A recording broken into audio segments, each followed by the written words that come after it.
Yangi binomizdan to'rxonali kvartiramiz sotuvga chiqibdi. Ikkinchi qavatda joylashgan. Shunday Rudaki ko'chasi Ulug' Simo domidan bo'libdi. Mana bu yerda ko'rib turishingizdek, ajoyib koridorchasi, prixojniy zonasi o'zining shkaflari bilan birgalikda ajoyib dekorativniy kartinkalar to'shab o'tilgan. Va ikkinchi mana bu soatlarga alohida e'tibor berilgan. Keling endi bitta kattalar yotoqxonasini ko'ring. Kattalar yotoqxonasida ham ajoyib yumshoq gilamlardan tashab o'tilgan. O'zining to'q spalnisi, o'zining oynasi ham mavjud. Tashqariga qaragan va o'zining umumiy sanusi ariston uchun joy tashab o'tilgan. Kvartiramizda umumiy maydoni 68 kvadrat metr bo'ladi va mana bu yerda bolalar yotoqxonasi.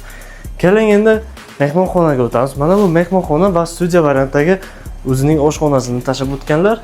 Ajoyibgina, ixchamgina har bir kvadraturasini manfaatli, unumli, ya'ni ishlatib o'tganlar va o'zining yana bitta bolalar yotoqxonasi bu yerda ham ajoyib katta lustralar, o'zining dekorativniy kartinkalari va oynasi shunday tashqariga qarab turadi. Birinchi liniyadan bo'libdi Novostroykamiz. 68 kvadrat metr, narxi esa 1 milliard 85 million so'm deb biz, ya'ni siz uchun обязательно savdo qilamiz. Telefon qiling, pastda nomeringizni qoldirib o'tamiz.